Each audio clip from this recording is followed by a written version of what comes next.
কারণ একজন এলাকার পুরুষ এমপি আপনার সবসময় কিন্তু তিনি বহর নিয়ে চলাফেরা করেন, বা তার কাজকর্ম, রাজনৈতিক যেই সংযোগ বা সরকারি যে সুযোগ সুবিধা সবকিছু আসলে পুরুষদের সাথে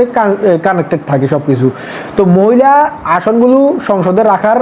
একমাত্র উদ্দেশ্য হচ্ছে যে যাতে করে মহিলাদেরকে সব সুযোগ সুবিধাতে অন্তর্ভুক্ত করা যায়, যাতে করে মহিলাদেরকে একজন পুরুষ এমপি যতগুলো আপনার এই উন্নয়ন বা যতগুলো ফ্যাসিলিটি একটা আসনে বা তার এলাকাতে দেয়, আর সেই ফ্যাসিলিটিগুলো যাতে মহিলাদেরকে দেওয়া হয়, সেই ফ্যাসিলিটিগুলো যাতে মহিলারা পায়, সেই জন্য কিন্তু নারী সংরক্ষিত আসনগুলো বরাদ্দ দেওয়া হয়েছে সংসদে। তো একজন মহিলা যখন নির্বাচিত হয়ে আসবে, অর্থাৎ নির্বাচিত হয়ে আসা কি দলীয় প্রধানদের যে পছন্দ অপছন্দ হয়ে বর্তমানে যে আসতেছে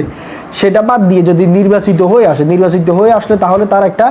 কমিটমেন্ট থাকবে, তার একটা প্রতিশ্রুতি থাকবে তার এলাকার মানুষের কাছে। সে প্রত্যেকটা মানুষের প্রত্যেকটা ঘরে ঘরে গিয়ে মহিলাদেরকে আশ্বাস দিতে পারবে, মহিলাদের সাথে তার একটা পরিচিতি হবে, মহিলাদের সাথে তার একটা বন্ডিং হবে।